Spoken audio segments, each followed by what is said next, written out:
Let's talk everything I read October 2023.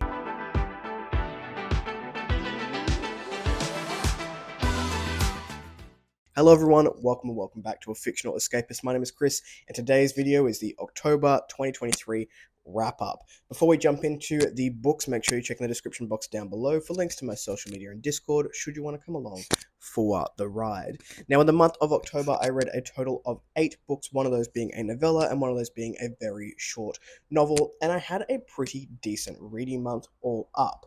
I went a little bit out of my comfort zone with a mystery thriller, which I've not read in many a year, and I also did a bunch of reads from my SPSFC slush pile, so let's jump into them. The first one that I read was The Sun Prince by Luke Schultz. This is the second book of the King's Radiance, I want to say, series. The internet is not working here, so I cannot look it up. Optus is down nationwide, but I will put the name of the series down below. But regardless, The Sun Prince is book 2.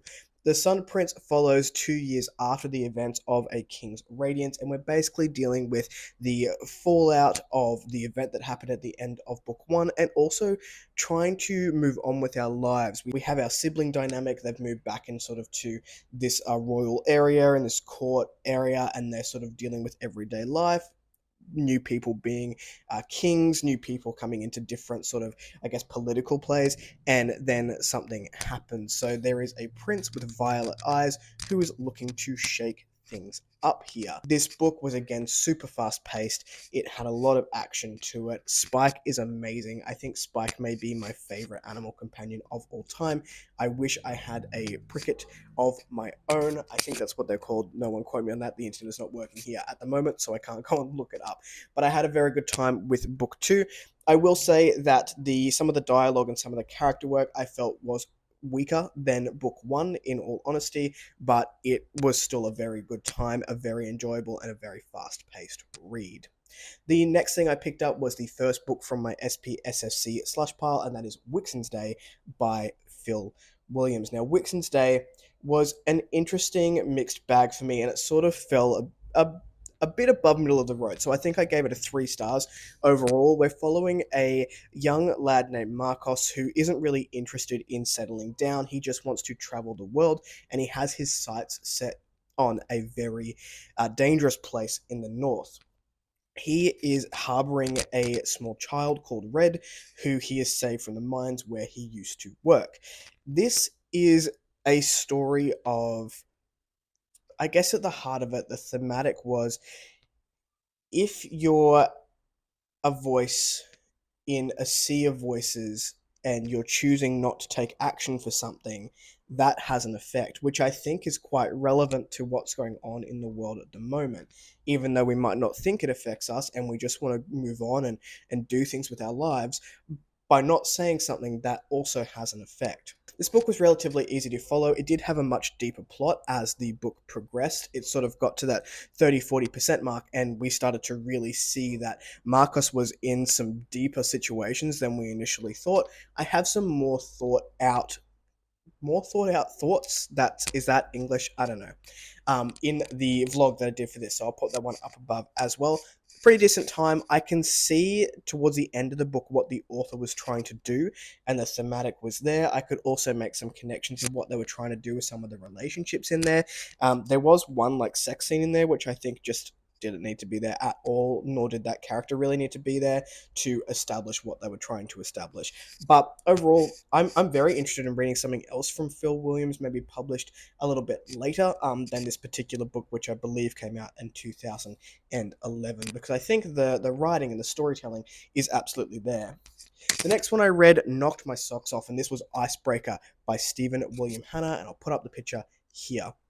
This book was like all of the atmospheric sci-fi horrors you would ever seen into one, but it was better because it was in book form. So the only things I can really sort of attribute this to is, if you took Bird Box and A Quiet Place, and you put those two things together but made it better because the character work was there, you would have something akin to Icebreaker. Icebreaker was It was fast paced, but it felt slow burn. And I think it takes a very skilled author to do that. We start off with a doctor called Bear. Bear? I think it's Ben, but they all called him Bear. Anyway, it's been a while. And the first chapter grips you. It tells you that there is something sinister happening. We don't really know what it is, but we can't see it, we can't hear it, or we will be turned. And then we find out that the towns around us have been experiencing this for years, and they have all these survival mechanisms that they need to put in place to be able to survive this thing. Bear finds a group of people who are going on I think it's an interloper called Icebreaker, and they have to start warning towns that this thing is coming for them. And we don't get a whole lot of information about the phenomenon as it's called in the books, but it builds. So this had me on the edge of my seat. The anxiety was high. It was so atmospheric, so well done. I don't think I've sweat more reading a book than I did this one. But again, I have a full review coming out in a couple of weeks' time, and you'll get to see my full thoughts. But I just thought this was brilliant, very well executed, and for it to be pulled off in like 300 pages, stunning. The next one I picked up was also an SPSFC 3 read, and that was Three Rivers Plague by Joshua and Zachary Forbes. Now, this one was a post-apocalyptic tale. It was part mafia, it was part horror, it was like a zombie tale. It was insane. I loved the way this book was executed. We had it in 9 episodes. Each episode contained its own sort of, I guess, part of the story, and it read very easily. This is about a group of young people. It's a young band. They're playing a show, and they notice some green mist coming down from the stadium. People start coughing and turning into these creatures, and then they get rescued. They go up in a Zeppelin. Is that what the big airships are called? And they sort of get about a year in this Zeppelin, and they go, hey, I probably need to go down and see what's happening there. So they go down to Earth, and they start getting more and more involved in this sort of military-esque mafia situation, and it's a little bit wild. So I will have a full review for this one as well coming out.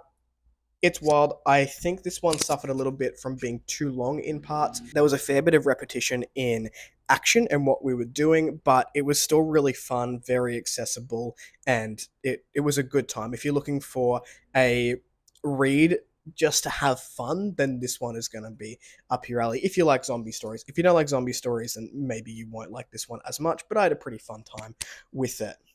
The next one I picked up, I needed a little bit of break from sci-fi. I needed a little bit of a break from the more complex story, so I picked up a novella called The High Blade by J.C. Roycroft. Now, this was spicier than I thought it was going to be.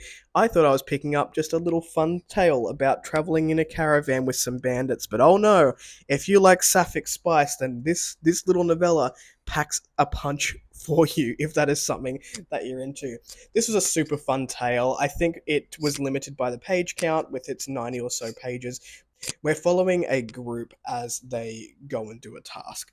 Like it's a questy fantasy, but you do get to see some action. The prose, again, very accessible, very well written, and inclusive. I then moved on to The Awakening Light by M.S. Olney. This was an arc read that I did get to a little bit late, so sorry, Matthew, for that. And this is another sort of quest fantasy. This was also a lot of fun. I can tell that the author has done a lot of work in the background for world building, but it didn't really translate for me onto the page. It wasn't until I got to the very end of the book and I saw the glossary and the magics and all this thought that had been into it, and I thought that it could have been more fleshed out. That being said, it was still pretty fun and a quick read at 190 pages. The last one I picked up was a little bit out of my comfort zone, and that was Signs of the Cross by Kris. I hope I pronounced that correctly. This was gifted to me, well, it lent to me from a friend at work who has really been loving these mystery thrillers lately. I used to read them a lot when I was younger, and I said, hey, why not? I'll give one a go. This book had a very interesting plot line, but I will say that if you are sensitive to religious material or you are religious yourself, this book may offend because it is trying to deconstruct the Catholic Church and Christianity. What this book does is basically we're following some archaeologists who are going to an old dig site that has not been found for a long time. They basically uncover the secret of Christianity, and the note that they find says that. Actually, I can't say that because it's going to be a spoiler. The concept of the story and the plot was very cool in my opinion, but the writing itself was lacking. The prose and the execution, where we are in Italy, we're following the Vatican. There's a series of murders which are being done as crucifixions, and we're trying to find out why. But because we're in Italy and we're following people from all over the world, like FBI and all that stuff, you know, your standard mystery thriller situation, a lot of stereotypes were used, and I didn't really enjoy that. And it also did some things that these books tend to do, which I don't like, and I consider lazy writing.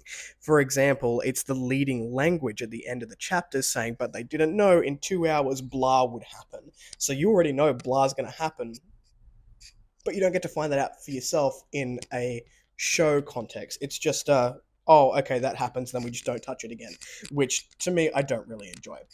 It also had a lot of stereotypes in there. So we had like a rude Frenchman because he was French. We had a couple of Italian people because it's set in Italian, and they all said "Mamma Mia," and I was like, "Come on, like just be more creative." So it was an interesting one to sort of try and review. I really liked the plot, and I thought that was quite clever. I did not like the writing so much. That was my reading month in October 2023. What did you pick up? Let me know in the comments down below.